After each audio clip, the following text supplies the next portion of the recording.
Bonsoir à toutes et à tous, merci d'être venus en nombre assister à cette table ronde à l'occasion du lancement de la première monographie consacrée à l'agence Walalochoy qui a pour titre Territoire pluriel de la désobéissance, titre que nous avons repris pour cette table ronde.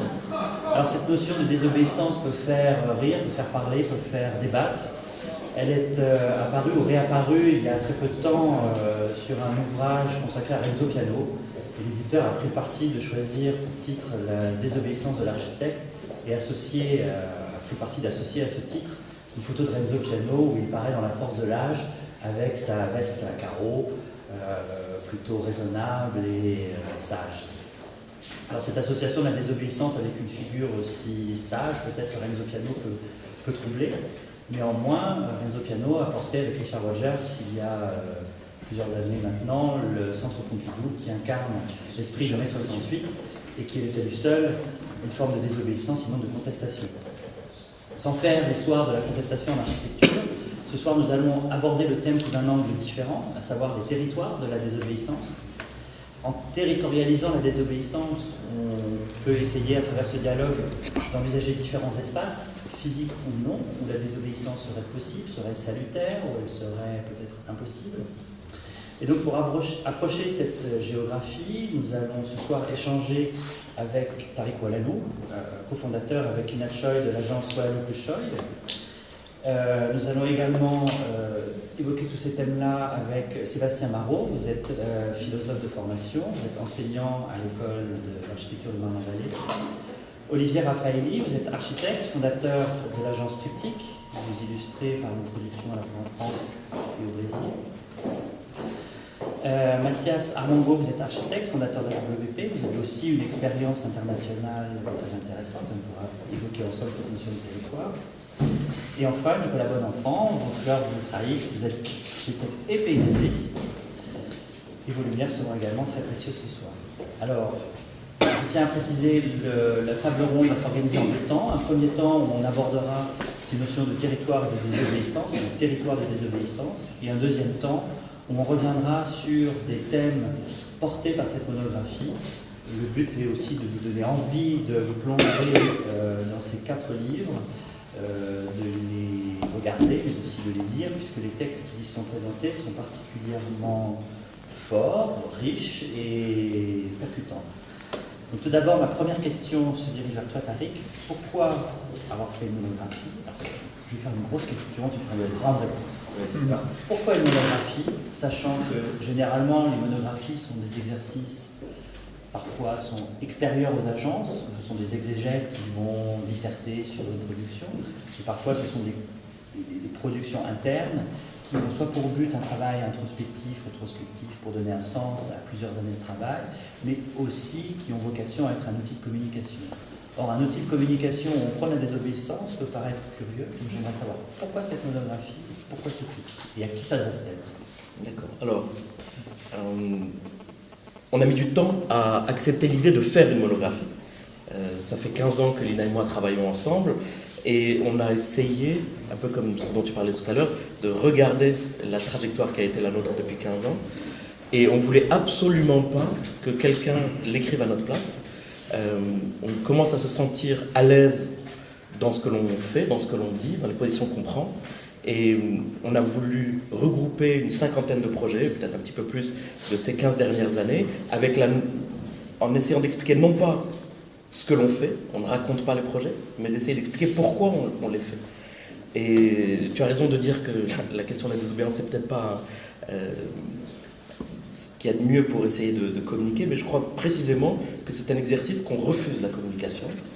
On est dans un moment où toutes les agences essayent d'exister par des formes de communication, que ce soit la production de livres, de sites internet, de conférences. Et on a voulu prendre une position, peut-être ça va paraître prétentieux, mais savante. On considère que le travail que l'on construit et la continuité de réflexion que l'on prend, de position que l'on arrive à construire et à cristalliser, et qu'il ne s'agissait absolument pas simplement de compiler des projets les uns derrière les autres. Donc, peut-être la forme de regrouper ces projets dans 4 livrets est un peu artificielle, parce qu'évidemment que tous ces projets traitent de manière transversale des questions que l'on se pose. Mais pour répondre simplement à ta question, je pense qu'on a considéré qu'on était au bout d'une grande phase d'apprentissage. On s'est senti beaucoup plus à l'aise pour montrer et parler de notre travail. Et ce qui nous caractérise, c'est vraiment la manière dont on le fait, qu'on a essayé de décrire. Donc, la désobéissance, c'est pour moi une absolue nécessité. On est dans un monde un peu paradoxal où l'architecture, elle est prise à la fois dans la très grande culpabilité de participer à la détérioration de notre environnement, d'un côté, et de l'autre, un mythe constant d'amélioration. On considère toujours que l'architecture est là pour améliorer la condition humaine. D'un côté, elle est là pour améliorer, de l'autre côté, c'est un des premiers acteurs de la détérioration à la fois de la planète, de nos environnements et de la relation qu'on a avec le corps. Donc pour moi, la désobéissance est une position nécessaire de résistance. Quand on a commencé à travailler avec l'INA, on avait envie de faire des jolis bâtiments dans des jolis endroits pour des jolis gens. Et on s'est très vite ennuyé. On revendique même parfois un refus d'une certaine esthétique un peu lisse, et parfois même on revendique une certaine laideur quand les territoires l'exigent. Donc la désobéissance, après à qui, on en parlera peut-être un petit peu tout à l'heure, mais c'est une position qui est constante dans notre travail. Il y avait une évidence dans ce titre ou pas ? Est-ce qu'il y avait une évidence dans ce titre ? Oui. Oui, je ne sais pas l'écrire autrement. On a eu pas mal de difficultés avec l'INA de regrouper ces projets. On a d'ailleurs fait très peu d'éditions. On a montré beaucoup de choses, y compris des choses très anciennes, des choses qu'on ne montre pas forcément ailleurs, parce qu'on a voulu montrer un parcours. Et la manière dont on a travaillé plus que la description de chacun des projets. Donc oui, il y a une certaine évidence à ça. Après, vous me direz si vous vous êtes retrouvés, est-ce que notre travail parle de cette désobéissance ? Mais en tout cas pour moi, aujourd'hui, après l'idée que l'on était dans la résistance, aujourd'hui on considère qu'on est dans une révolte nécessaire. Et j'ai envie que des étudiants, d'autres maîtres d'œuvre, d'autres archis, s'approprient l'absolu impératif et nécessité d'arrêter de faire les choses comme on les fait. Alors je m'adresse au philosophe. Selon vous, qu'est-ce qu'apporte la notion de territoire à la notion de désobéissance ? Qu'est-ce que... En deux, trois phrases. En deux mots. Non, mais je ne vais pas répondre directement à la question. Je vais essayer, mais je suis content que vous ayez soulevé ce problème directement du titre, la désobéissance et peut-être de la structure du livre. Parce que moi, je l'ai reçu il y a une semaine. J'ai eu du temps de regarder un petit peu. Et à la fois, j'ai été d'abord surpris de voir la variété, l'importance du travail. On ne se connaissait pas, on s'est croisés, on a vu avant, on se connaissait, de voir l'importance du travail. Alors il y a des projets de concours, mais il y a beaucoup de projets réalisés ou en cours de réalisation au Maroc, en France, en Libye, je ne sais plus si c'est court. D'un seul coup, je me dis, putain, j'arrive pas, je ne connaissais pas, c'est fou, etc. Donc j'ai regardé, vachement intéressant, beaucoup de variété, tout ça. Et puis après, j'ai lu les textes. Et alors, moi je dois dire tout de suite, comme ça va détendre l'atmosphère, j'ai été à la fois extrêmement intéressé de regarder les projets. J'ai trouvé que les textes qui les décrivaient les uns après les autres étaient très petits, et pour moi très très lapidaires et très laconiques, et à vrai dire, ça ne m'aidait pas beaucoup à comprendre exactement ce qui se passait.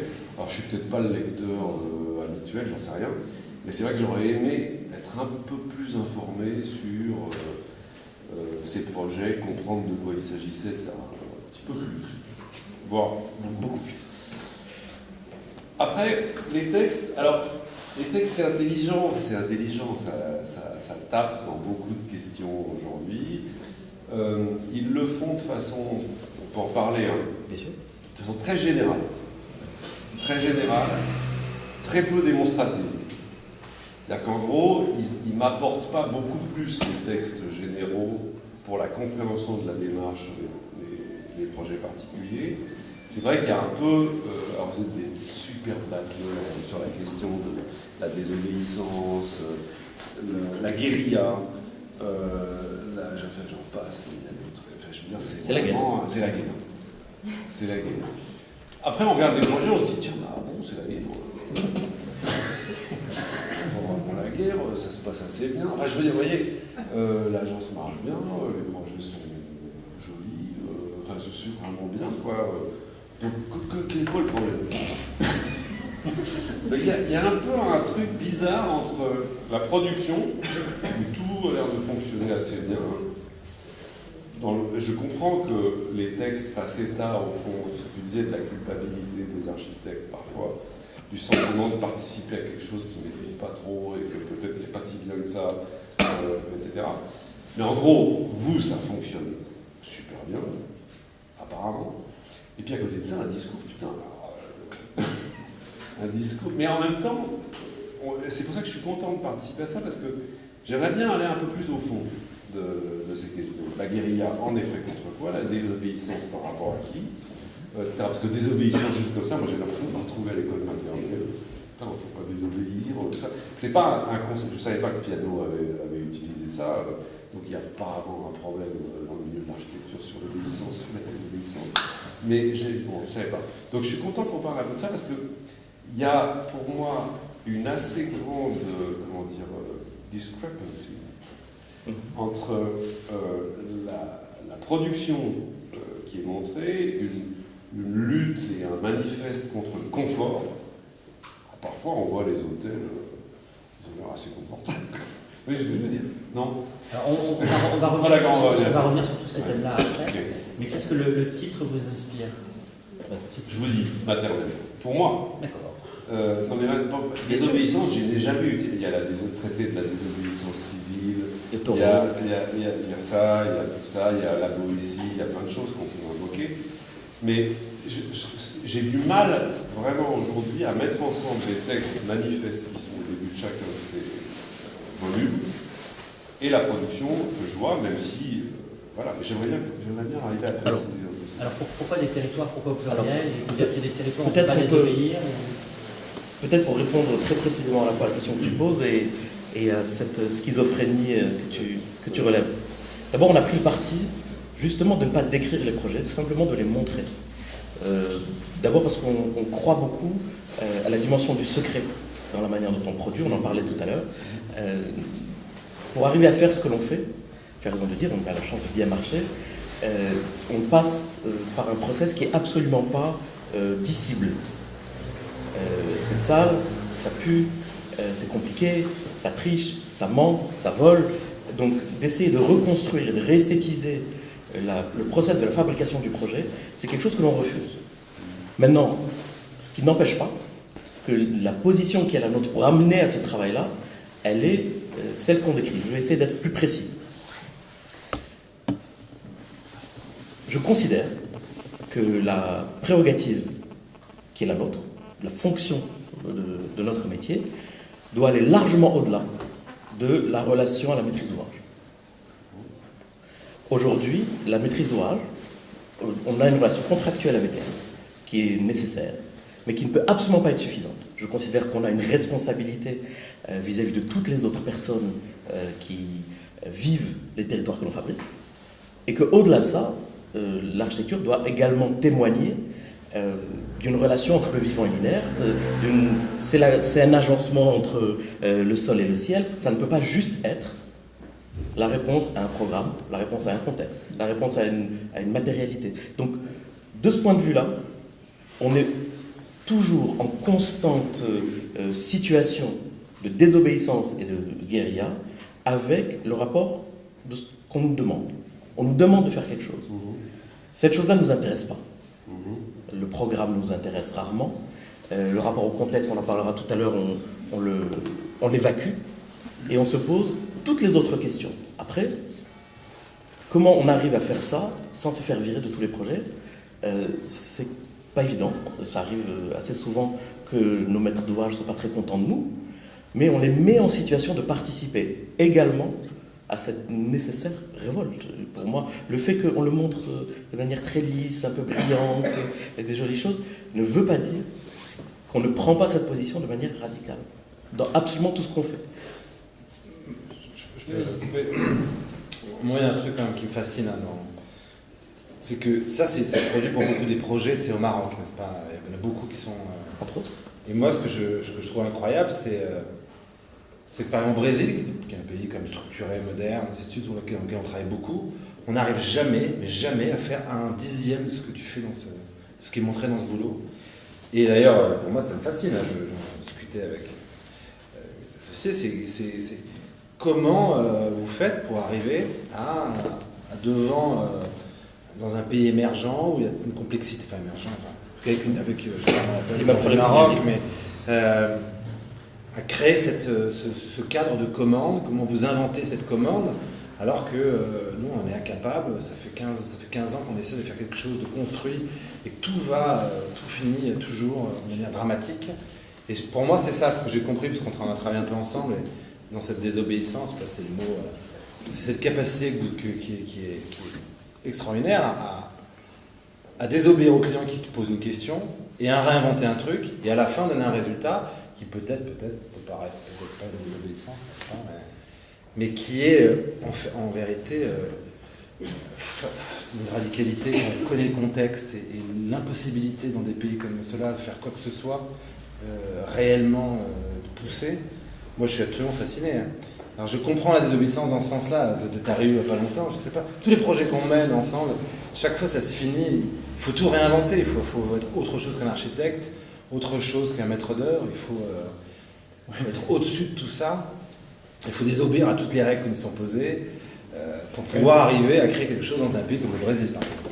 Oui, mais est-ce que derrière ton titre de désobéissance, il ne se cache pas finalement un bon talent de pédagogie, d'accompagnement, de maîtrise d'ouvrage, de négociation, de diplomatie, beaucoup plus que du rapport, on va dire, conflictuel. Tu vois, tu vas pas au combat, quoi. Tu vas plutôt à la douce négociation qui amène à faire bouger les positions des gens. Non, mais parce que la douce négociation, c'est pas tellement mon tempérament. Oui, mais non, malgré tout. Alors, tu as raison. On a une manière d'approcher nos projets où on considère que le rapport qu'on a avec la maîtrise d'ouvrage, c'est un rapport de force qu'il faut équilibrer. Donc, il faut être plus fort que nous. Comment on fait ça?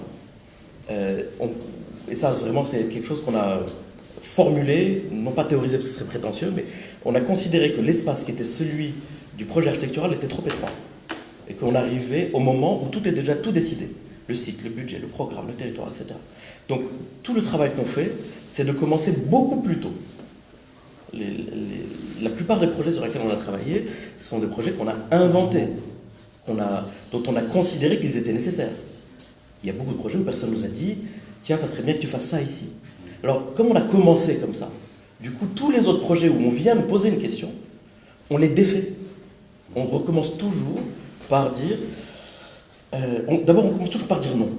C'est même un peu bête, mais on commence toujours par dire « Ah non, c'est une très mauvaise idée. Il ne faut pas faire ça. » Même si c'est une bonne idée. Mais notre process, c'est de défaire, d'élargir le périmètre dans lequel on doit s'inscrire. Et quand je dis on commence bien avant, on essaye aussi de terminer bien après.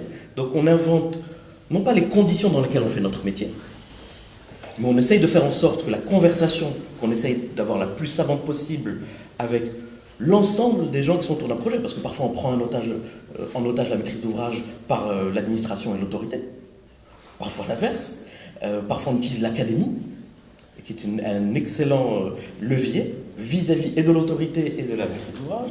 Donc ce sont des stratégies de guérilla, c'est-à-dire qu'on a une idée et on se pose la question de comment on va y arriver. Alors ça ne veut pas dire qu'on se tartine sur la gueule les uns sur les autres. Ou de diplomatie fine. Mais on construit des dispositifs pour arriver à faire ça. Jamais on commence un projet en disant le site, le budget, le programme, et on va le construire en bois.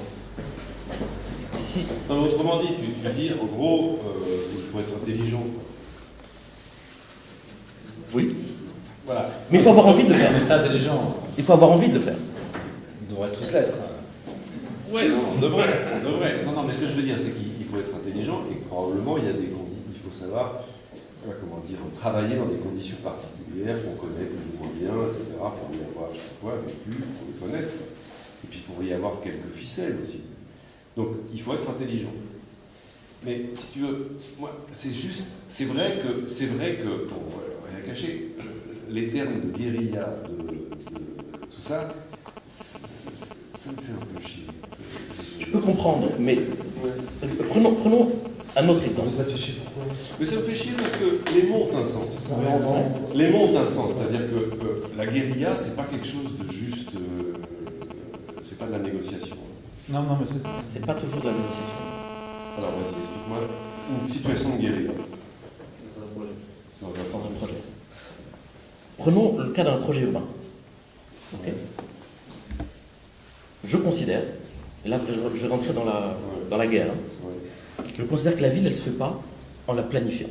Qu'elle se fait autant par sa planification que par l'ensemble des bouleversements, des révoltes et des révolutions qu'il apporte. D'accord ? Donc on essaye d'inventer des dispositifs de la fabrication de la ville, y compris de la ville nouvelle, où on mobilise autant l'énergie de la planification sécuritaire, politique, du dessin, que les nécessaires soulèvements qui vont s'y passer. Donc là, on essaie, pour répondre précisément, quand on prend possession d'un territoire comme ça, on sait qu'il va s'y passer des choses extraordinairement violentes. Parce que c'est la nature de la réaction à la planification. Et on essaye de les utiliser pour trouver, encore utiliser des mots qui vont peut-être gêner, des manières de coloniser ces territoires qui ne se font pas qu'avec douceur. Donc, parfois je peux utiliser le terme de guérilla comme une métaphore sur la manière de faire le projet. Là, pour le coup, je parle vraiment de considérer que quand on fabrique un nouveau territoire, il faut à la fois imaginer que l'autorité va s'y déployer et que ça va être des territoires qui vont être soulevés et révoltés également. Et qu'il faut arriver à utiliser cette énergie-là dans une dimension de problème. Alors, et comment tu arrives à la canaliser? Non mais d'accord, mais vous la planifiez pas la guérilla. C'est-à-dire que le fait que les villes aient été fabriquées par des mouvements de va-et-vient, de révolte, etc., de guerre, ça c'est juste. Le fait que l'urbanisme ait parfois été utilisé, on a fait longtemps le procès à Haussmann, comme un moyen de les contrer, est aussi quelque chose d'important. Mais en quoi le travail de l'architecte ou de l'urbanisme que vous menez, au-delà d'avoir une vision de la ville comme produite par ces phénomènes-là, comment il les utilise? Tu fabriques les lieux où ça se passe. Ouais, les autorise. Non. De la même manière, moi je peux fabriquer un espace, je peux fabriquer un terrain de boxe, enfin je veux dire un stade de. Pour autant, mon travail n'est pas un travail de boxeur. Non, c'est pour ça que moi je suis un peu. Pour participer aussi à la Vas-y. discussion, je reprendrais bien deux choses. Une chose que tu as dit, et puis ce que tu as dit un peu plus tôt, la maternelle. Et je ne trouve pas mal, je trouve que c'était une assez belle invitation par rapport au travail que j'ai vu, au titre. Puis tu as dit, on commence le projet par dire non. Bon, mon fils a 9 ans, 8 ans, il commence à avoir arrêté de dire ça. Mais il y a un truc, non, et je trouve. Travail, on a fait un jury ensemble, on n'était pas du tout d'accord. Sinon on continue, mais moi je trouve ça absolument magnifique comme une série de cadeaux d'enfants désobéissants, oui, désobéissants pas du tout, charmants, très beaux, une série de jeux d'enfants. Alors c'est vrai que par contre là, dans les mots, tu continues à prendre l'otage, on attaque le client. Il n'y a pas une personne qui a passé une bonne journée aujourd'hui en archi, donc on en prend plein. C'est comme si c'était surprenant, c'est un métier de merde. Et vous le contournez, et c'est magnifique. Et bravo, c'est sublime. Mais comme des jeux, est-ce que c'est très théorique? Il y a des trucs qui ont l'air incroyablement pensés, d'autres qui sont des cadeaux dans le paysage, on ne les voit pas. Je n'ai pas vu 20 styles, mais j'ai vu des tests différents, comme un enfant qui tâtonne aussi. Et je trouve ça très beau. Je ne sais pas si c'est du guérilla, quoi. Mais c'est vrai que mon fils, il est là, aussi. Hein. Je vois un truc chouette, bien quoi. ça. Entre parenthèses, la manière dont on le fait et ce qu'on laisse, pour moi, ce sont deux choses complètement différentes. Qu'à la fin, il y ait une dimension ludique, qu'on y prenne plaisir, que l'on suscite le désir aussi. Je pense que c'est une nécessité. Et l'émerveillement, même. Absolument. L'émerveillement du gribouillis magique, de la construction de bois qui penche un peu trop. Absolument. Je sais pas, je vois sans arrêt cette photo. C'est axé, c'est pas axé, c'est du paysage, c'est du... c'est pas l'exclusion de tout le reste, hein, quand je parle de désobéissance. Ça veut pas dire qu'on ne fait pas notre métier. Mais tu sais, pour moi, hein, les architectes qui m'ont toujours fasciné, c'est en général entre ce qu'ils disent et ce qu'ils font, il y a un monde. Et dans ce qu'ils font, ils n'en parlent pas, ils te laissent te l'approprier. Et je suis très touché de la manière dont tu décris notre travail. La raison pour laquelle on le fait, moi j'ai besoin de considérer que si nous, on ne fait pas un travail de repenser la fonction qui est la nôtre, de changer la manière dont on fabrique les territoires, c'est pas qu'on va dans le mur à 200 km, c'est qu'on y est déjà en train de creuser. Donc ça ne nous empêche pas de faire de belles choses. La beauté sauvera le monde. Tu veux dire que cet après-midi, quand j'étais visiter une cité, on a plutôt calculé les angles de jet de sacs poubelles. C'est ça un territoire de la désobéissance. Et le projet, c'est peut-être de faire le dessin des angles du 33%, du 48%, du 3 poubelles par heure. T'as fait ça? J'ai que ça à faire, je ne sais pas quoi faire, sinon pourquoi on architecte? À ce moment-là, il faut mettre du fric pour nettoyer ou pour faire autre chose, on ne sait rien.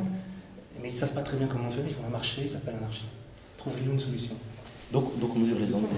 Donc je ne sais pas, il faut faire un... Mais là, on est dans la gestion du conflit dans l'architecture, on est dans la gestion du conflit avec la maîtrise d'ouvrage ou... Les deux. Moi, par rapport à... Parce que tu as aussi un travail, on va dire, il y a le travail architectural des bâtiments en tant que tel. Il y a ton travail d'urbaniste. Et tu disais, je m'appuie finalement sur le conflit, sur les dynamiques conflictuelles qui finalement font de la ville non planifiée. Comment tu arrives dans tes plans de ville nouvelle à intégrer cet apport on va dire, de ce qui fait actuellement 95% de la construction mondiale, savoir les slums, enfin toutes ces choses-là où les gens, quand ils arrivent, il y a une dynamique de construction qui existe, il y a ce besoin d'habiter, il y a les matériaux et on y va au fur et à mesure. Comment tu gères la désobéissance à la règle induite par le plan d'urbanisme initial, qui est celui du planificateur, souvent adossé à l'État ou adossé à la force de répression, on va dire, pour finalement assumer cette liberté et cet accueil de la désobéissance, ou en tout cas du besoin fondamental, non forcément associé à l'obéissance et à l'obéissance de la règle qu'on a fixée à la personne qui se propose. On a bossé en Libye ensemble. Ouais, je sais. On a été dans des territoires compliqués. Donc, on ne parle pas de Libye, on parle du Maroc et après on pourra se marrer d'ici, mais disons-le comme ça. Quand on fait de la ville, on utilise des outils qui nous paraissent tout à fait lisses et normaux. On dessine des routes, on dessine des rues, on fabrique des îlots. Moi, je me souviens la première fois que j'étais peut-être Ludo est là, la première fois que j'étais à bande de Gaza, en 97. La bande de Gaza, c'est 36 km de haut, du nord au sud, et 12 km de large. Pour aller de Gaza City à Khan Younes, donc pour faire 30 km, on mettait 8 heures. La route, elle est pensée comme un acte de guerre. Elle est planifiée comme un acte de guerre. Quand César fait une route en Gaule, c'est pas pour le commerce, c'est pour faire passer l'armée. Donc je ne peux pas imaginer d'enlever cette dimension martiale de la planification du territoire. Tu as été choqué par l'exposition Haussmann, toi aussi? On en parle. Totalement. Une horreur. Par quoi? L'exposition Haussmann. Sur la promotion du haussmannien, pardon. Non, mais tu as raison. Je dérape, mais ça m'endure. Une exposition sur Haussmann, ça doit aussi être une exposition sur la commune. Tu veux montrer Haussmann? Il faut montrer Haussmann et la commune. Sur Next City, l'époque et tout, non? Évidemment. C'est des pépettes, quoi. Mais si tu t'appropries justement cette dimension martiale, qui est réelle, on ne peut pas juste la vider et de considérer que tous les territoires dans lesquels on dit on va faire de l'espace public, on va faire de l'espace dans lequel les gens vont être heureux. Ok. Ouais, mais tu ne peux pas enlever cette dimension-là. Ok. Alors, moi, ok, je veux bien. Vas-y. Mais dans un raisonnement, il y a toujours un moyen terme. C'est-à-dire qu'il y a des prémices générales, il y a des prémices spécifiques, et puis il y a une conclusion. On peut considérer que les textes que vous écrivez au début de chacun de ces volumes sont des prémices générales, très générales. Et puis on peut considérer, que les bâtiments que vous montrez sont des conclusions provisoires qui vont être renouvelées, etc. Moi, ce qui me manque, c'est ce qui est entre les deux. Ce qui est entre les deux. C'est-à-dire de me dire, ok, je peux avoir une profession de foi très générale, dire je désobéis, je suis en... Tu vois, et puis ensuite faire des travaux très beaux qui nous est montré page après page. Mais ce que j'aimerais bien avoir, c'est entre les deux, comment on passe de là à là, et comment la conclusion en question me montre, parce qu'au fond, c'est un peu au goût qu'on juge le ragoût, non en quoi ce que je vois là, au fond, contribue à ce que j'ai lu par ailleurs au début du truc, tu vois. Et en quoi, voilà, et où ça va, tu vois. Alors peut-être pas, tu l'as pas mis, on ne sait pas, parce que vous êtes très bon à dire. On ne veut pas les finir, les bâtiments, on ne sait pas. Et je suis d'accord avec toi. Mais en même temps... C'est dur de ne pas les finir. Je sais, c'est dur. Et en même temps, de se retenir, c'est important, etc. Je suis d'accord. Mais tu es d'accord avec moi, c'est encore une prémisse assez générale. C'est-à-dire que, en quoi, qu'est-ce que j'espère, au fond? Qu'est-ce que j'espère de ce que je fais? Qu'est-ce qu'il y a dans ce que je fais? Quelque chose qui me donne des raisons d'espérer que ce que je raconte a un sens. J'aimerais que ce que je raconte soit approprié par beaucoup d'autres personnes et qui vont l'exprimer dans leur travail de manière complètement différente. Moi, j'ai l'impression que ces textes-là, et la raison pour laquelle ça reste une profession de foi très générale, c'est que il nous arrive d'être en contradiction totale avec ça. C'est évident, on gère tous des contradictions continues. Néanmoins, c'est le socle sur lequel je peux maintenant m'appuyer. On a mis du temps à le formuler. Après, est-ce qu'il y a une relation linéaire, littérale, entre la manière dont je pense la fonction de l'architecture, la raison pour laquelle je pense qu'il faut la faire? La seule chose qui m'intéresse, c'est de faire, disons-le comme ça, 9 bâtiments sur 10 pourraient ne pas être construits, devraient ne pas être construits. Il y a peut-être l'ordre et tout, vous avez fait gaffe. J'espère. Ce que tu dis pas vrai, ce qui n'est pas vraiment dit, c'est vrai. C'est un truc, c'est en gros, c'est que tu réinventes la commande, parce qu'on travaille ensemble, je l'ai bien vu. C'est-à-dire que finalement, les projets, bon, ils sont tes projets, vos projets, mais ce qui est incroyable, c'est que ce qu'on ne voit pas, c'est vrai, c'est que vous réinventez. Si le projet existe, c'est parce que vous recréez les conditions et que le projet naît d'une recréation des conditions de projetation. Et ce qui est incroyable, c'est que ça part d'un nom. Au début, on a travaillé ensemble, tu m'as dit, première chose, tu arrives et tu dis pas oui, parce que si tu dis oui, c'est fini, le type va te faire une merde sans nom. Donc tu dis non, mais j'ai des solutions et on va avancer. Donc je sais que c'est une méthodologie, je sais que c'est pas seulement un titre. Je sais bien, parce que, puis moi, c'est vrai que c'est difficile, parce que quand on est en face d'un pouvoir politique ou économique, comme par exemple au Brésil, énorme, et lorsqu'on lui montre des dessins et que tout de suite il dit non, il faut simplifier, il faut faire un ghetto, machin, comment on fait pour... Là, j'aime bien l'idée de guérilla, parce qu'en guérilla, il y a des techniques devant une grosse armée, devant une masse très importante. Ouais. Il y a des et ça, moi, j'aimerais avoir un manuel, et j'aimerais le filer peut-être aux jeunes mecs qui viennent au bureau, qui se forment, et ensuite qui veulent se confronter au monde émergent, on va dire, leur dire, quand le client arrive, tu dis non, après tu dis oui, ensuite tu passes là, et puis finalement tu arrives à un projet qui est un projet peut-être architecturalement beau et pas plus que ça, mais qui est extraordinaire si on regarde ce qui se passe. Moi je comprends bien. Là ce qu'on regarde, c'est pas les cadres, ce n'est pas en France dans un cadre de loi MOP où on est autour dans d'autres énergies, dans d'autres conditions. Ok, mais je comprends ce que mais au fond, tu me dis c'est juste parce que au fond c'est une stratégie. C'est une stratégie pour arriver à entretenir avec les maîtres d'ouvrage, avec tous les jeux, les jouer les uns contre les autres. Être intelligent, c'est ce que j'entends par là. C'est-à-dire, en effet, considérer que personne n'est le tenant absolu du projet et qu'il faut arriver à faire quelque chose de bien avec bien d'autres choses. Mais vous savez comme moi que la culpabilité, les architectes ne sont pas les dépositaires uniques. C'est-à-dire que vous savez très bien que les maîtres d'ouvrage sont aussi coupables que vous. Et par conséquent, vous m'expliquez qu'être intelligent, c'est savoir utiliser la culpabilité du maître d'ouvrage aussi. Lui-même, il sait qu'il est un con comme les autres, etc., et qu'il ne sait pas tout, et puis il essaye de gérer. Donc, être intelligent, c'est toujours avoir un coup d'avance sur la culpabilité des autres. Oui. Est-ce que je peux te dire la chose suivante? Ouais. Je ne suis pas sûr que ce soit juste de réduire ce qu'on veut faire au rapport à la maîtrise d'ouvrage. Non, j'ai compris. Ça m'intéresse. Enfin, vous en parlez quand même. Oui, on en parle, mais Il faut sortir voilà, justement de cette relation d'obéissance à la maîtrise d'ouvrage. exactement. Et donc de développer des stratégies. Parce que cette obéissance, je la considère criminelle. J'ai compris. C'est-à-dire que si aujourd'hui on continue d'accepter de faire ce que l'on fait, Je te prends juste comme ça, tout de suite.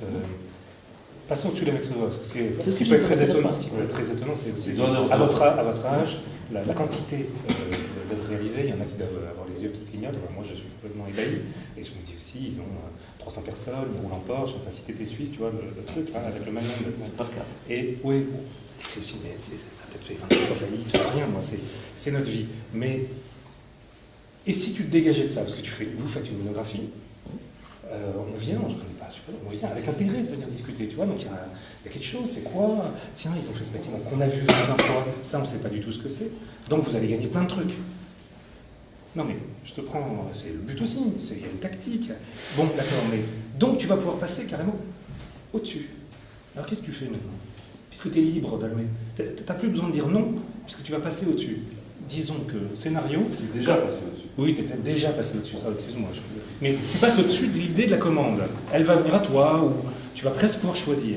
Alors qu'est-ce que tu fais? Si tu dis que c'est si important que ça, qu'est-ce qu'on peut aller chercher d'autre? Parce qu'on a besoin de la commande. On a besoin du client un peu pourri. Tu ne m'as pas entendu. Tous nos clients sont un peu pourris, presque. Il y en a quelques-uns ici. Non, disons-le comme ça. Quand je dis cette question ne m'intéresse pas, c'est pas parce qu'on se met au-dessus.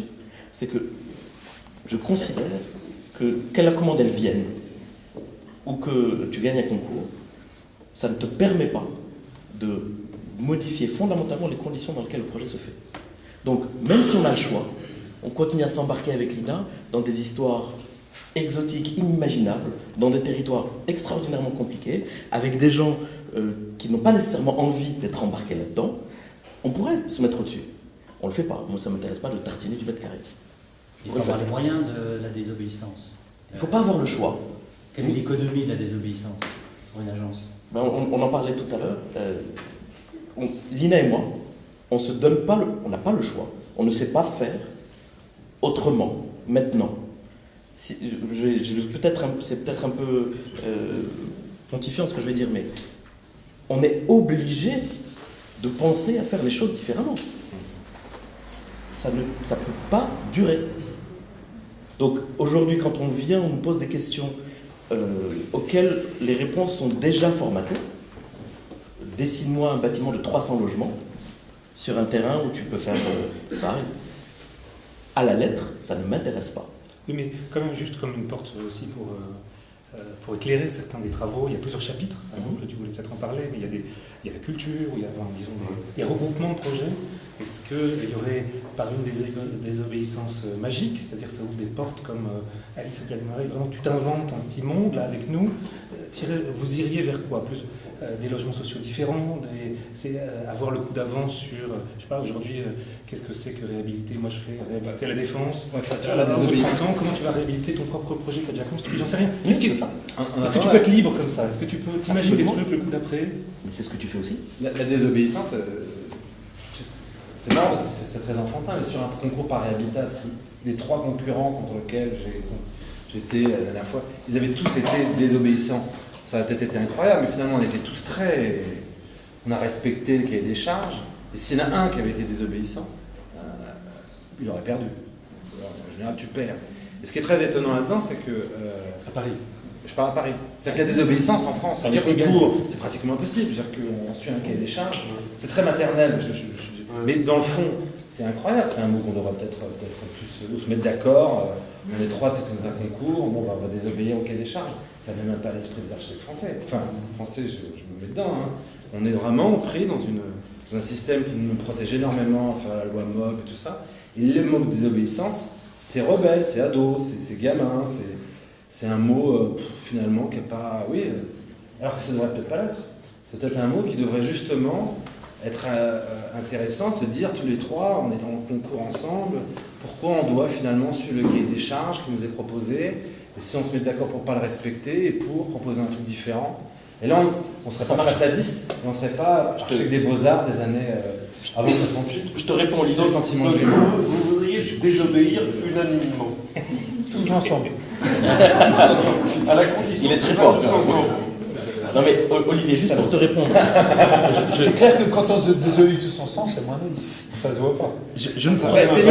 c'est mieux de désobéir. Oui, bah, et là, ça devient peut-être C'est un cartel de la industrie, Je vais reprendre. Il y a du danger à désobéir. Il faut l'assumer. Bien Non sûr. mais danger un peu. Il y a un risque. Mais Olivier, pour reprendre juste ton exemple, je pense qu'au moment où tu commences à travailler sur ce concours, la désobéissance est impossible. Absolument. Parce que La tu... candidature déjà. La question c'est comment tu... Et aujourd'hui, le paradoxe que je vis moi en France avec Lina, on s'intéresse à la France depuis 2-3 ans. Quand on parle à des maîtres d'ouvrage, ils ont soif de ça. Ils veulent ça. Ah, mais il n'y a pas un candidat à l'élection présidentielle qui ne dit pas je suis désobéissant, je ne suis pas dans l'ordre, je suis pas. C'est presque aussi un peu. Non, mais À part au-delà de ça, moi je suis plus intéressé par ça parce que ça peut t'amener des projets plus intéressants ou des choses surprenantes. Parce que d'un point de vue de la désobéissance, tu prends un projet, tu prends un site, tu te mets un peu sur le côté et tout de suite tu as une chance de gagner quand même. On te l'apprend en première année. C'est quand même désobéissance vraiment sur le projet vis-à-vis du client, j'y crois pas. C'est tout le monde ça. Donc désobéissance. C'est pas ça dont je parle moi. Mon monstre me désobéit. Ce que je fais est étonnant. Tu vois, j'ai créé des choses étonnantes. Je vais vous dire, est-ce qu'on peut désobéir tous ensemble? On va crier, on va brûler cette galerie. Ça, c'est le Gianmaro. Mais c'est pas vrai. Mais si, c'est quoi cette galerie? Elle sert à quoi? On parle pas de désobéir dans la Allons-y. formalité, dans le formel, on parle de désobéir de manière programmatique, de manière politique. C'est dans la programmation même, c'est dans... Aujourd'hui, moi je travaille sur des projets de concours où tu as l'impression d'être un façadiste, tu as l'impression de répondre et de faire de la façade, comme on faisait de la vie aux Beaux-Arts avant 68. Désobéir, c'est se dire non, ce truc-là est posé d'une manière, moi je peux pas m'exprimer, j'aurais pu faire une colonne de Rick, Ionique, ou on a ce sentiment. Et c'est déjà un énorme choix. Ionique et Doric, oui, peut-être. Mais je vois. Non, mais disons, pour formuler les choses autrement, je dirais, ce qui m'intéresse, moi, c'est de savoir que quelqu'un désobéit. C'est de savoir pourquoi quelqu'un désobéissant réussit. C'est ça qui m'intéresse. Là, ça m'intéresse. Et du coup, je reviens à ma question. C'est-à-dire que ça ne m'intéresse pas de juste savoir que vous avez désobéi, ça m'intéresse de savoir comment vous avez désobéi et comment ça a pourtant marché. Pas toujours. Mais je me doute. D'ailleurs, je vois bien, il y a parfois ces concours. Mais quand ça a marché, je voudrais savoir qu'est-ce qui a désobéi, comment et pourquoi ça a marché. Et c'est ça que j'ai pas. Et c'est de ça dont on ne parle jamais. C'est ce que tu appelles le secret et que tu veux garder. Je veux... Donc tu es un désobéissant secret. Absolument. Qui n'explique pas pourquoi ça marche quand il désobéit. Parce qu'il y a des... Et donc, je vais faire le méchant. Je vais faire le non, méchant. vas-y. Donc je prends un bouquin où il y a un mec qui m'explique le truc, c'est de désobéir. Et puis regarde, j'ai fait ça. Entre les deux, je me dis, putain, comment il fait? Et je sais pas. Je t'assure que c'est pas dissible. Ah, c'est l'indicible. C'est le Corbusier qu'on a. Non, c'est pas dissible au sens où vraiment on doit faire des choses terribles. Que vous ne me direz pas parce que c'est non, horrible. parce que ça ne serait pas. Toi, tu as vu ce que c'était. On a été dans les mêmes tranchées ensemble. Littéralement, là pour le coup.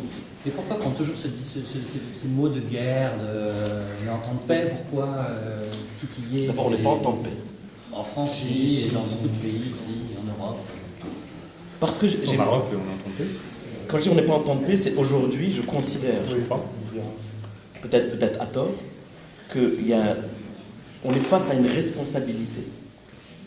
Je déteste faire le vieux con, mais on est à la fin, pour moi, d'une, non pas d'une civilisation, mais peut-être même d'une forme d'humanité. On a la responsabilité de repenser les conditions dans lesquelles l'être humain va continuer à habiter cette planète. Et cette responsabilité-là, je ne peux pas y répondre dans la loi MOP. Dans la loi MOP. C'est-à-dire que cette responsabilité-là... Dans le cadre du marché actuel. Voilà. Donc, si je suis incapable de me poser la question de la pure nécessité de repenser à chaque projet que l'on fait les conditions de survie de l'espèce, je ne sers à rien. Mais alors, pourquoi tu n'as pas appelé ça territoire de la responsabilité? Parce que personne n'a rien compris. Pas sûr. On n'a pas vendu. Non, et puis surtout, on est un peu irresponsable, donc ça aurait été compliqué. Non mais tu vois le problème. J'ai très bien compris le problème. Non, mais J'ai très bien compris le problème. moi, je regarde ça d'un point de vue un petit peu différent, puisque j'ai été architecte et fatigué justement de cette obéissance systématique, après avoir fait un peu des tests pendant beaucoup d'années d'habitat vraiment autoconstruit et complexe. Je suis devenu paysagiste et je l'assume.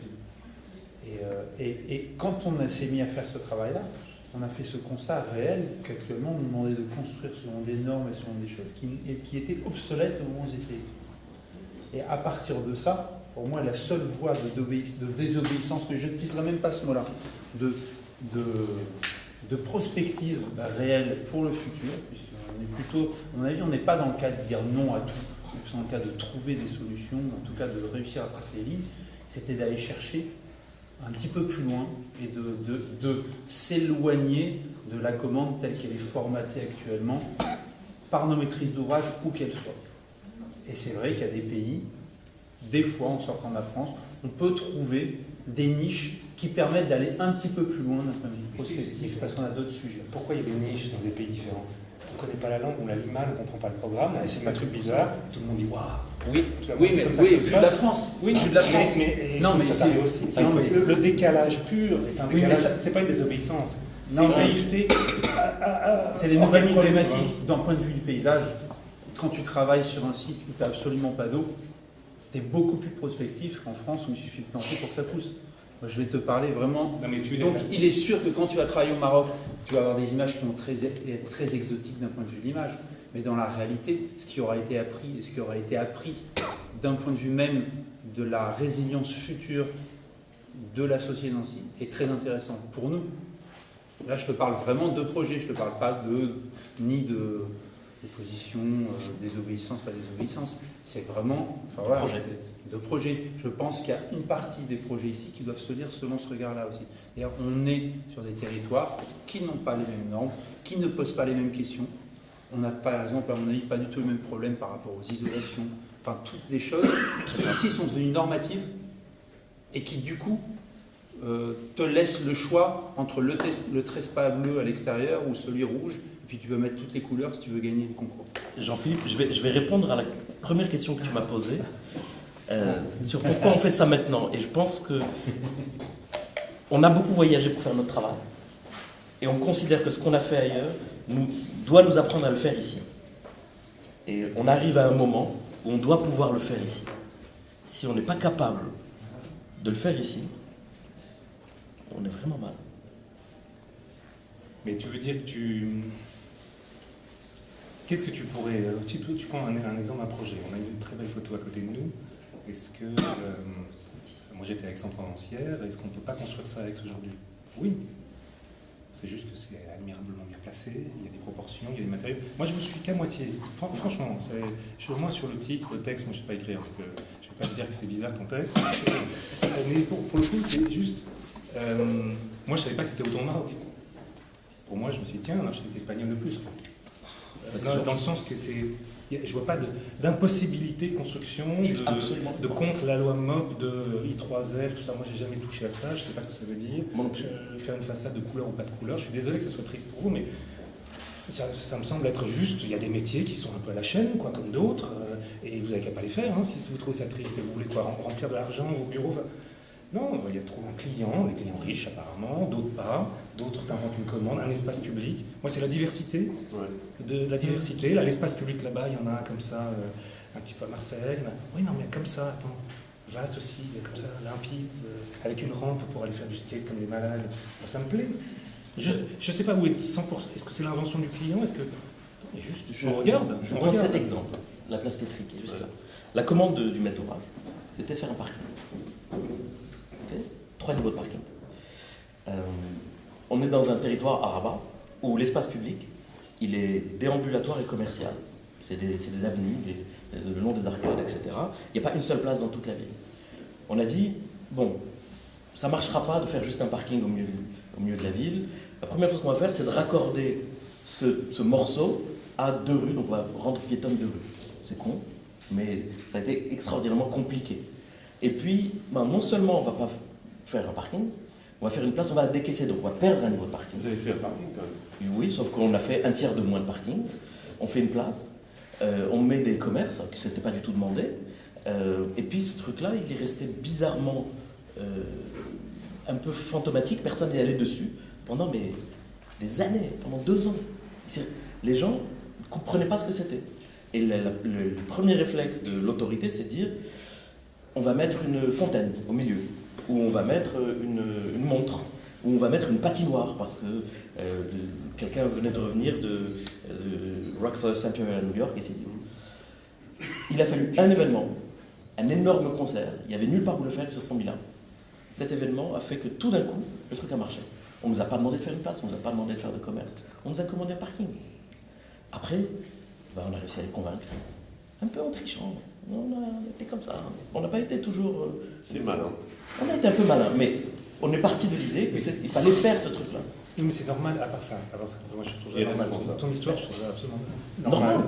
Mais pourquoi tu ne veux pas, dans la galerie telle que c'est exposé, ou alors peut-être vous l'avez déjà fait aussi, on fait plusieurs expositions, on fait plusieurs choses. Quand on fait le livre, c'est pas tout à fait la même chose que le débat qui a commencé.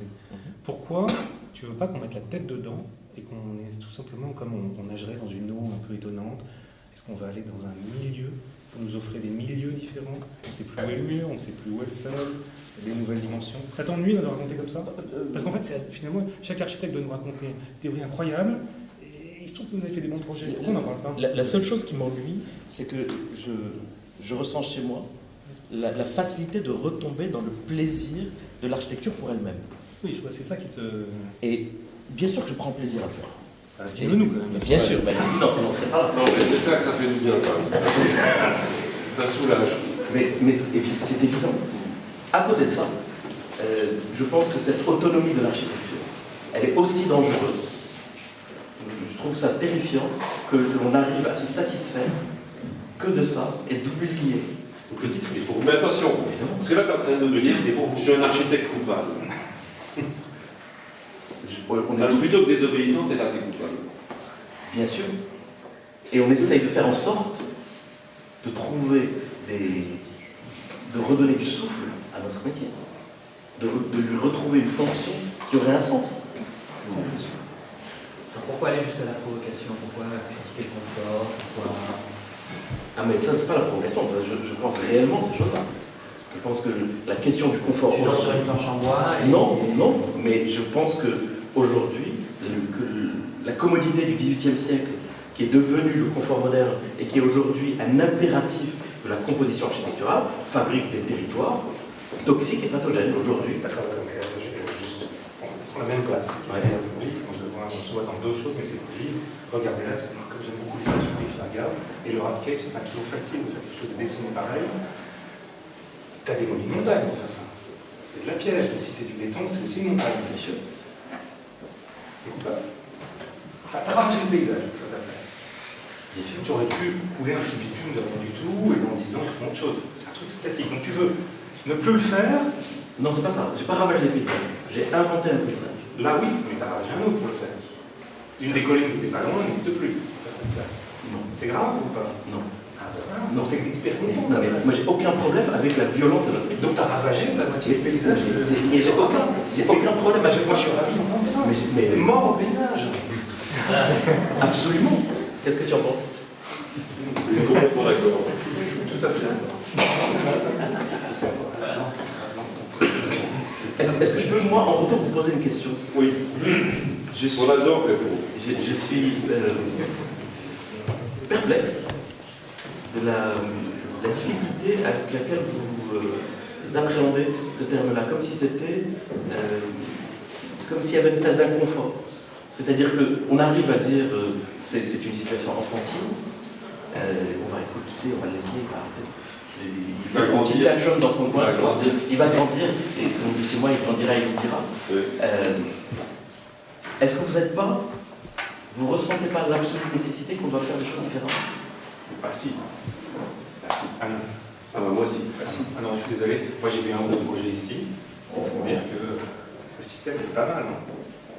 Tu veux dire les projets? Ils ont une bonne école, ils ont eu un client, ils ont tordu la tête du client, mais bien. Le monde est meilleur. C'est là où je te complètement. Et c'est malin, c'est le résultat, je l'ai dit 25 fois. Non, par contre, moi. Mais je trouve pas qu'il faille tout changer aujourd'hui en se brisant. Moi, par contre, si. Quand j'écoute la télé en ce moment, oui. Si Voilà. je fais le monde, je suis paniqué en ce moment. C'est la grande panique. Si tu me dis, cet après-midi, j'ai vu 9000 personnes à Paris qui balancent leur sac à 38% ou 64%. Et j'ai vu après l'étude de vote et tout, on a discuté avec les résultats. Moi, j'avais jamais fait ça exactement comme ça. Je suis très inquiet. Mais est-ce qu'on parle de ça? Est-ce que tu aimerais travailler dans des territoires comme ça? Absolument, je trouve. Parce que là c'est une conscience, engagement politique. Est-ce qu'une personne dans la salle ici. J'ai une question. Oui. La question, c'est pour qui construisez-vous? Non. Pardon? Qui est la question? Tu as répondu. La question, c'est pour qui construisez-vous? Quelle est la question? Pour qui construisez-vous? Réellement, tu veux dire. Je sais pas. Bon, je vais vous faire une réponse qui va peut-être encore déranger Sébastien. Pour moi, l'homme n'est pas le seul objectif de l'architecture. Donc déjà, je suis gêné quand on dit pour qui. C'est-à-dire que je ne construis pas ni pour un maître d'ouvrage, ni pour les gens qui y habitent dedans, ni pour les gens qui regardent le bâtiment. On construit pour tout ça. Mais pour moi, l'impératif de l'architecture, c'est précisément de témoigner pour tout le vivant. Pour moi, tu dois construire autant pour la fleur que la personne qui va habiter le bâtiment. La tyrannie de la notion sociologique, assez récente d'ailleurs, de penser que l'homme est au centre de son univers, et à mon avis, une des raisons pour laquelle la fonction d'architecture s'est dévoyée. Quand je te dis, pour moi, à la lettre, la fonction de l'architecture, c'est à chaque fois d'agencer le rapport entre l'inerte et le vivant. Je construis pour le compte du vivant. Alors après, c'est pour ça que la question du programme ne m'intéresse pas. Parce qu'un bâtiment qui est programmé, il est obsolète avant même d'être sorti de terre. Il doit pouvoir se transformer, être cannibalisé, être détruit, être reconstruit, être réutilisé ailleurs, la fameuse montagne dont tu parlais. C'est pour ça que moi, ça ne me dérange pas que l'on prenne ici et qu'on aille ailleurs. Donc, pour qui? Si c'est pour toi aujourd'hui, très bien, mais c'est une toute petite partie de la raison pour laquelle on fait ça. J'ai pas du tout répondu à ta question. Mais vous, c'est ni pour le maître d'ouvrage, ni pour les usages. C'est aussi pour eux, mais c'est pas que pour eux. Quand je dis ni, c'est bien sûr, on a une relation avec le maîtrise d'ouvrage et on l'honore. On est passionné par la manière dont les gens détournent les lieux dans lesquels ils habitent. Donc on le fait, mais on ne le fait pas que pour ça. Je pense. Pardon. Non, je t'en prie, tu voulais. Non, je voulais juste dire d'abord que je ne veux pas apparaître comme un méchant. Non, pas du tout. J'ai passionnant. beaucoup apprécié mais oui, moi je ne suis pas content. C'est-à-dire que je pense qu'en effet, il y a des guerres à mener, il y a des guérillas à mener, etc. Mais ce que tu me dis de l'architecture que vous faites, je pense que tout ce que tu racontes, c'est, voilà, qu'est-ce que c'est que l'architecture? Et l'architecture, c'est tout ce que tu dis. C'est en effet ne pas se contenter de recevoir un programme comme il y a des tas de façons de faire de la mauvaise architecture qui se passent comme tu le critiques. Mais en gros, tous les architectes, je pense, qui dignent de ce nom, en gros, sont d'accord avec toi. Je pense qu'ils sont en gros évidemment d'accord avec toi. Et donc, quelque part, c'est juste, quand je dis, ça m'agace un peu le discours de désobéissance, etc., c'est parce que j'ai l'impression qu'on enfonce un peu une porte ouverte. Pas pour tout le monde, peut-être, mais en gros, pour tous ceux qui liront ce livre, c'est, à mon avis, enfoncer une porte ouverte. Ce qui n'est pas enfoncer une porte ouverte, c'est de montrer ce que vous faites. Montrer les conditions, les circonstances, les endroits où vous le faites. Et c'est là où je reste un peu sur ma faim. Parce qu'en effet, j'aimerais en savoir un peu plus sur ces situations. Par contre, et je conserverai les termes de guérilla ou de désobéissance, etc., pour des choses qui me paraissent par ailleurs nécessaires aujourd'hui et que des gens sont engagés dedans, pas forcément des architectes aujourd'hui, et qui se battent pour foutre en l'air des trucs sacrément salopards qui nous arrivent. Y compris sur l'écologie, sur l'environnement, sur la politique. Et il y a des gens, si tu veux, qui mènent des guérillas un tout petit peu plus dangereux que ce c'est certain. À Tarnac. C'est certain. Ça n'empêche dans le petit département qui est le nôtre, je dois repenser la nécessité de ce que l'on fait. C'est vrai, mais je suis complètement d'accord avec ça. Simplement, je pense... Tu as raison de dire qu'on enfonce des portes ouvertes, mais enfin ça va pas mieux en le disant. Non, peut-être, mais ce que je veux dire, c'est que les mots ont un sens. Bien sûr. Et qu'il faut être très attentif à pas... mais je les garde de mal. Franchement, pour nous, c'est vraiment le socle sur lequel on travaille. Mais je comprends, je t'entends pas. Non, mais leur tourne. Est-ce qu'il y a des questions dans la salle pour compléter ce débat? Oui. C'est bon, c'est moi j'ai la pour ça. Mon nom est Günther Pomerlein, je suis allemand et formé par le Bauhaus, dans l'esprit du Bauhaus. Bauhaus, c'était une communauté de distincts. Les professeurs n'avaient pas une autorité artificielle. Les élèves demandaient à la personne qui savait plus qu'eux les explications. Et ils vivaient ensemble, ils faisaient des fêtes ensemble. Et finalement, la chose est assez simple. Ils ont carrément séparé les deux formes d'intelligence en deux. D'un côté, la forme d'intelligence des cogitaux Gropius, Breuer et Mies van der Rohe, et de l'autre côté, Paul Klee, Kandinsky, Feininger, Oskar Schlemmer. Et les deux formes d'intelligence devaient travailler sur le cerveau des élèves. Ils n'étaient pas là pour faire des prototypes. Enfin, accessoirement, ils travaillaient sur des prototypes. Ça, c'est la première chose. Donc, je crois que cet esprit, un esprit des communautés des architectes, c'est ça ce qu'il faudrait recréer quelque part. Et donc là, elle a obéir à une nécessité et l'ego et votre culture à vous qui vous défendez, bien sûr, ça c'est une chose. Mais nous sommes condamnés de vivre ensemble. Et la deuxième chose que je voulais dire, je vais souvent au centre Pompidou où il y a donc un rayon d'architecture et surtout sur l'architecture éco. Et là, vous découvrez les merveilles. Il n'y a pas un grand monde, un grand architecte. La seule obéissance, c'était, c'est encore, c'était aller vers la nécessité absolue. Donc, de ne pas dépenser de l'énergie, mais d'être autonome et de même produire de l'énergie. Et donc, quand vous vous promenez une fois par semaine pendant 2 heures, vous voyez que ça contribue toutes les grandes thèses sur la concentration de l'humanité dans les grands méga-cities. Je crois que c'est exactement le contraire qui se passe actuellement. Nous allons ouvrir tout le territoire avec comme vous connaissez bien au Maroc, au Maghreb, des retours à la nature, faire beaucoup pour soi-même avec peu de choses matérielles. Voilà. Je suis d'accord. Je suis parfaitement. Je vais juste rebondir, est-ce que la désobéissance a un rôle dans l'enseignement ou pas? Est-ce que les élèves doivent être désobéissants? C'était pour toi cette question. Non, c'est pas tout. Non. Vous enseignez tous, je crois. En tout cas, oui, il devrait l'être. Hein. Je trouve que ça serait vraiment bien. On a fait un workshop il n'y a pas longtemps sur dystopie, utopie. Ils ont tous choisi utopie. Et moi, ça m'a frappé. Je trouve que cette idée de désobéissance, c'est vraiment. Enfin, moi, je trouve ça vraiment intéressant. C'est une vraie je trouve que les étudiants dans l'enseignement, ils sont très respectueux de ce qu'on leur donne comme sujet. Ou déjà, c'est quelque chose qui pourrait être enseigné. Tous les étudiants qui désobéissent tombent de zéro. C'est vrai. C'est pas vrai. Moi, je les trouve incroyablement éduqués à désobéir. Non. Ils ont des semestres Mais entiers oui, pour c'est une académie. Ils savent parfaitement désobéir. C'est étonnant, c'est un truc, c'est une technique, c'est troublant.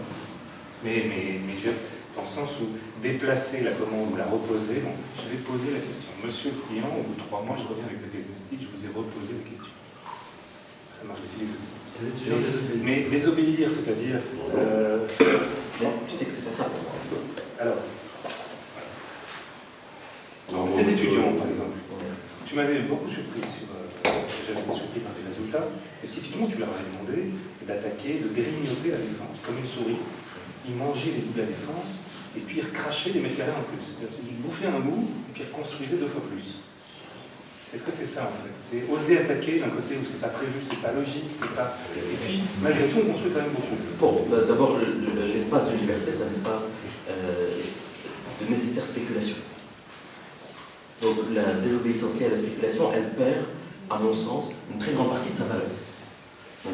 Et il faut garder à l'université cet espace spéculatif. Moi, quand je parle de la désobéissance, et c'est pour ça que je veux vraiment sortir de ce rapport à la maîtrise d'ouvrage, c'est une partie infime, et c'est pas juste de refuser les règles, de refuser les règlements, ou de refuser les programmes. C'est de se poser la question, est-ce que ce bâtiment il est nécessaire?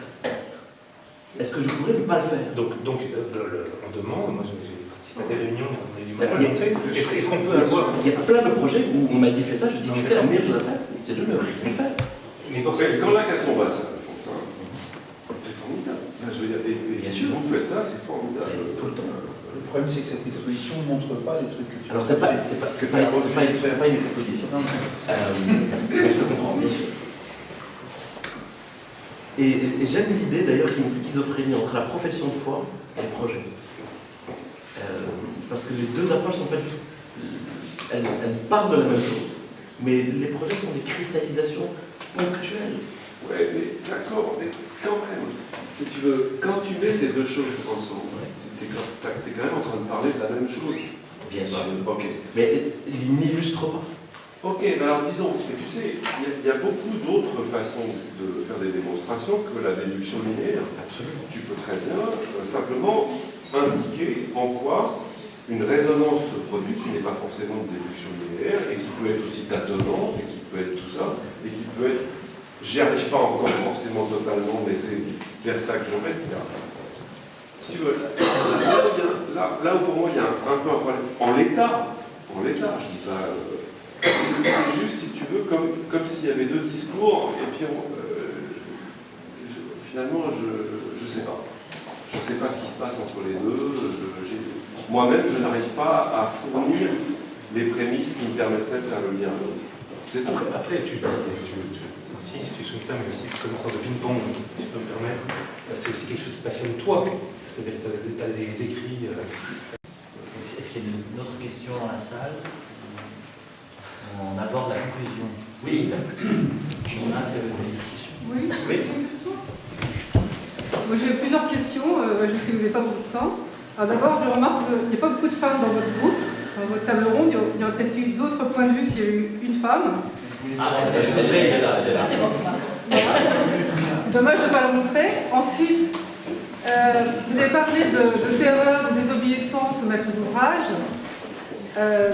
Alors d'une part, vous avez un petit peu raison quand vous parlez de terreur, parce que quand vous parlez de tracer une route, c'est la terreur. Vous avez raison, parce que, à mon avis, territoire, c'est pas loin de territoire, qui veut dire répandre la terreur. Officiellement, ça vient de terreur, mais Biafio n'avait pas forcément trop raison, il pouvait faire aussi du politique correct. Et donc, voilà, donc vous avez un petit peu raison, je pense que le problème qu'on a l'impression de désobéir avec un bon courage, c'est qu'on l'écoute tellement qu'on est en face de sa réalité. Et ça, pour lui, c'est insupportable. Parce que la vraie réalité, c'est notre travail, au niveau de la réalité, c'est insupportable à voir. Hein. Le Corbu disait, ce qui est important, c'est de voir, mais le plus difficile, c'est de vraiment voir. Enfin, dire ce qu'on veut voir, ce qu'on voit, le plus difficile, c'est de vraiment voir. Voilà. Donc je voulais aussi, mais bon, c'est pas beaucoup de temps, parler de... Enfin, ça aurait été je parlais de la désobéissance à l'académisme actuel. Hein, donc, je parlais de Corbu, il était contre l'académisme. Actuellement, il y a un académisme. Ça aurait été intéressant d'en parler. Et puis sinon, comme autre question, enfin, comme autre... J'en ai parlé. Quand je parle de façadisme ou de la situation dans laquelle on se retrouve avec des façadistes, donc faire référence à l'esprit Beaux-Arts avant 68, c'était l'académisme. Il y a un truc je disais qu'on se retrouve dans une situation d'académisme. Il y a un truc encore plus pervers avec le réinventer à peu près tout ce que vous voulez, c'est-à-dire que la commande vous demande déjà en dehors des lignes, c'est-à-dire il vous demande de plus être architecte mais programmiste, et à la fin tout le monde fait le même projet. C'est tellement troublant que tout le monde fait le même projet. 3 arbres. C'est ce que je voulais dire, c'était vraiment dire qu'on est dans un académisme comme avant. C'est ce que je voulais dire. On est amené à faire des façades et faire de... Comme à l'époque, ils étaient obligés de faire... Ils été contraint. Non, je parle de l'académisme qui est présent dans les écoles d'architecture actuellement. C'est ça, je Il y dis a un certain académisme sur lequel il faudrait se pencher pour longtemps. Et puis juste pour finir sur l'école d'architecture, pour parler des désobéissances des étudiants, le problème c'est qu'on attendrait, moi je suis enseignante en école d'architecture, je pense qu'on attendrait la désobéissance de leur part. Ils n'ont pas les moyens, ils sont obligés plus ou moins souvent d'être dans une obligation de résultat, parce que c'était dû aussi au Limado avec la licence. Il en met zéro, lui. Zéro. Zéro.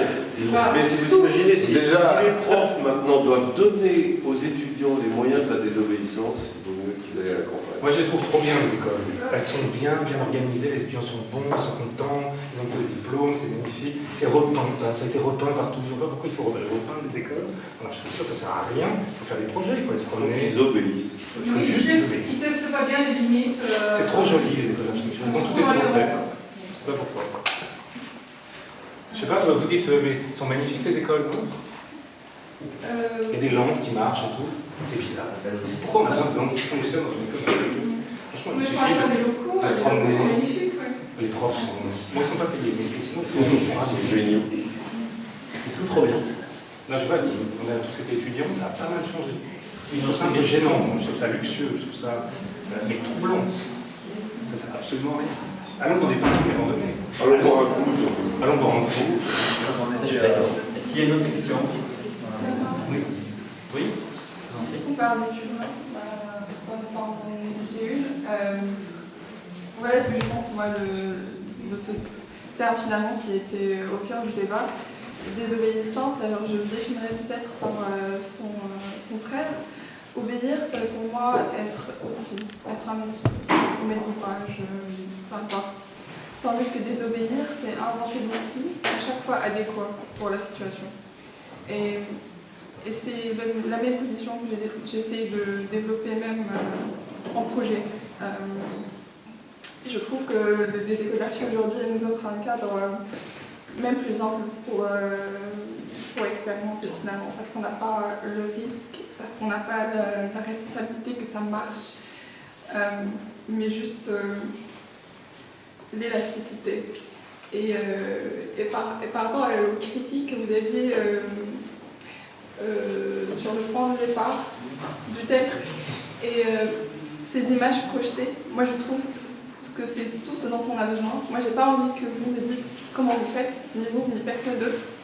Mais je pense que si vous parlez d'une attitude de départ et d'un point vers lequel on tend, il y a tout le mystère que j'ai envie de créer moi-même. Parce que c'est ce qui est beau dans la beauté, c'est le mystère. On ne sait pas comment, mais on a envie de développer ses propres outils. Là encore. Sinon, ce serait un dogme encore une fois. Sinon, ce serait des outils encore une fois. Et on n'a vraiment pas parlé de désobéissance. Dire non, c'est pas pour dire non. Désobéir, ce n'est pas pour désobéir. Mais c'est juste une attitude, un point de départ qui nous permet de re-questionner et de ne pas être systématique, outil. Voilà. Il faut s'arrêter. Voilà. Très bien. Merci beaucoup. Merci à vous. Merci aux Antigone.